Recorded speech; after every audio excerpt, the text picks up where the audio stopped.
The views or opinions expressed on this show are solely their own and do not necessarily represent the views or opinions of Zonse Live.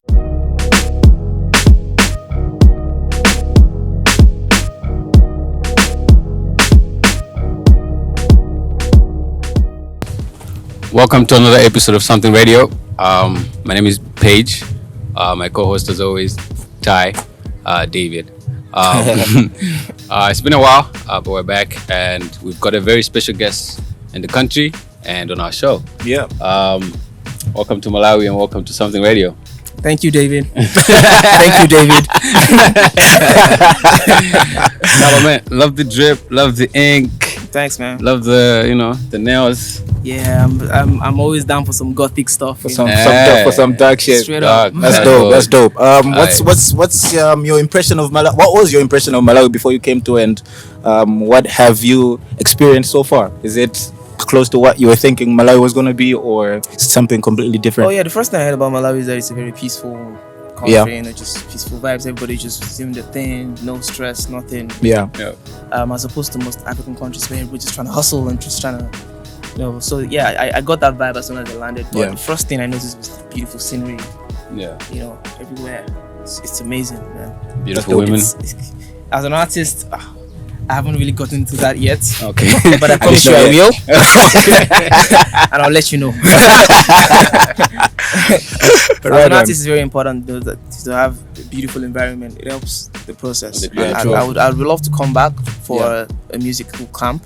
To just record music, and I would love to come back and make music here. Definitely. Yeah, definitely. I'm pretty sure you love the lake. I've got beautiful scenes, and you're going to Blantyre. I'm going to visit the lake, definitely. Yeah.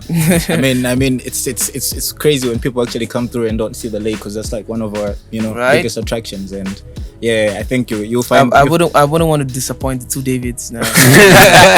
that's gonna break our eyes. But then you'll find the beautiful fishes and beautiful women there too. Yeah. Trust. Trust that. Yeah, anyway, are you looking forward to? Okay, before I get there, have you heard any Malawian music before, or?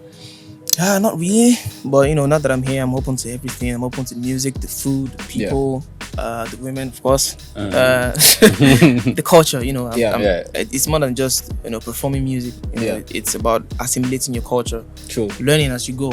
Different places. I want to use this opportunity that God has given me. To learn different cultures, experience new people, experience new cultures as I move. So I'm open to everything. Yeah. Bring it on.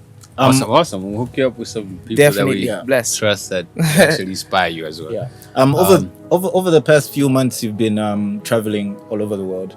You were in America. You were in a lot of places.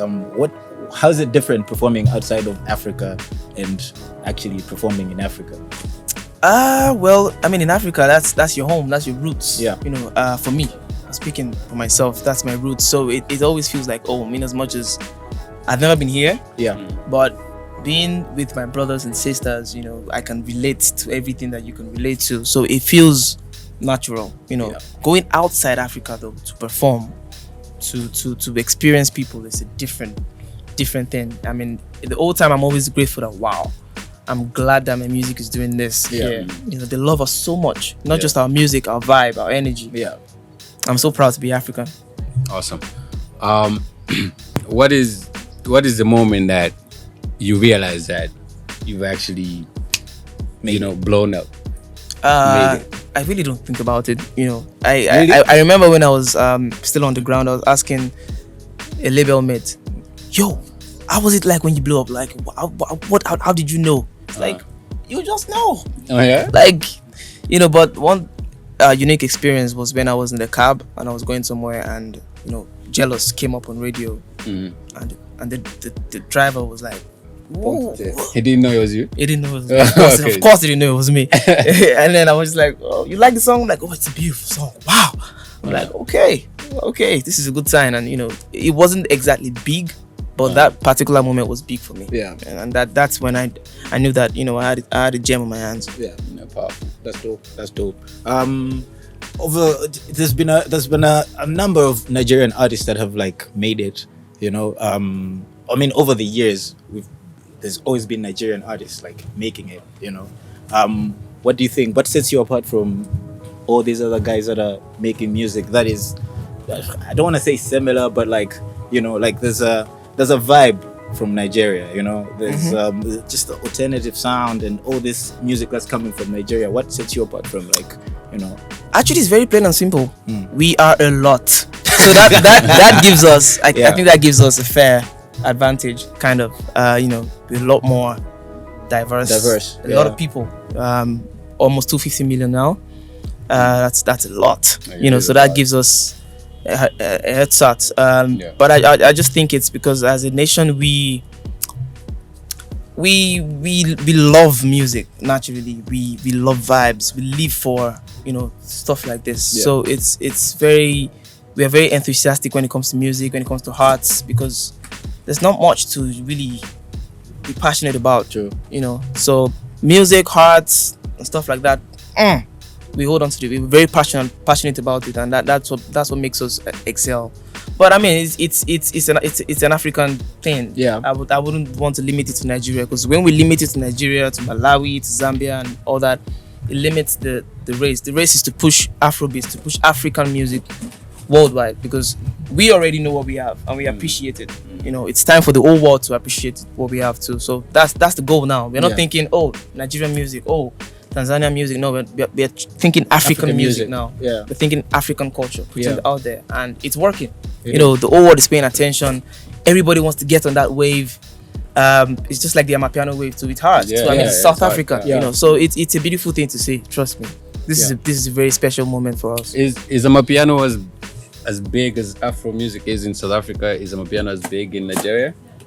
Afrobeats has always been in existence. Afrobeat is up there with hip hop. Yeah. You know, Amapiano is also a culture. It's not just a trend like most people think that just came and is making waves. No, it's also a culture. But Afrobeat is more deeply rooted. Yeah. You know, because it's been in existence for a long time. And when you think about Fela, you think about you know, freedom fighters, people that fought and actually made an impact in Africa and the world. You know, you're thinking Fela, thinking other names too. So I think Afrobeat is more, as a genre, it's more complete, it's more deeply rooted. That doesn't make it better, it doesn't make it bigger. It's just more deeply rooted. Yeah, true. And that's the one I know about. I don't know about I wouldn't say I don't claim to have any knowledge about any other genre of music. I know Afrobeat, and I know that Afrobeat is deeply rooted. It's up there with hip hop. Yeah. Okay. I was asking about is other like music from other countries in Africa, is it popular in Nigeria, or do Nigeria? Yes, of course. I mean, like I said, we love music. We love different kinds of music. We love Amapiano. Any music that is really good, we love it. You know, pop songs also chart in our countries. We have Amapiano music. We love reggae. We love different kinds of music. But Afrobeat is just our identity. So no matter what comes, no matter how amazing music is, we still hold on to our identity. That's one thing that we never let go of. Yeah, for sure. You know, so I think just the fact that you guys really hold on to your identity and you love your music, I think that makes other people outside of Nigeria also love and embrace the music, you know.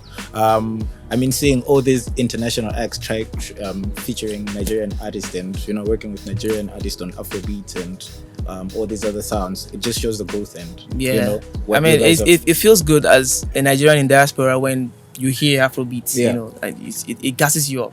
I was in a strip club in the United States some months ago, and Essence came home like, woo! You know, like I felt so proud. I felt so, so I can imagine a Nigerian that has never been to Nigeria but loves Nigerian music. Just hear, you know, an Afrobeat song pop up. You know, it means so much to them. There's not so much to hold on to. Like, when people say, "Oh, you're Nigerian," okay, what do you love about being a Nigerian? You know, but Afrobeats, I love my music. But you know, it's something so easy to hold on to it and say, "Oh yeah, this is part of us." You know, so that's what Afrobeats gives us. That's dope. It's amazing. That's dope. But yeah, anyway, shouldn't hold you too long. Oh man, I'm having fun, man. Oh yeah. It was just me. But anyway, who do you want to work with in the world as an artist? If you haven't worked with them already, because now like, you're like a global superstar. I have a couple of solid features in my next album. People that I'm honored to be on songs with. But I'm not really a collaboration person. Yeah, I'm just getting into that part of my artistry. I'm a very selfish songwriter, but I understand that collaboration is very important. Yeah. So I'm getting into that, but I don't force vibes. Yeah. I don't feel care how it. You big gotta you feel are. it. I don't care how popular you are. I don't care about your numbers.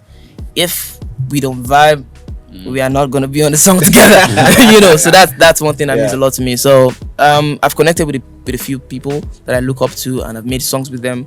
I also look forward to making songs with more people like Chris Brown, Post Malone. I can't mention all the names, but you know how it goes. All right. When's the album dropping? That is private information. I'm sorry,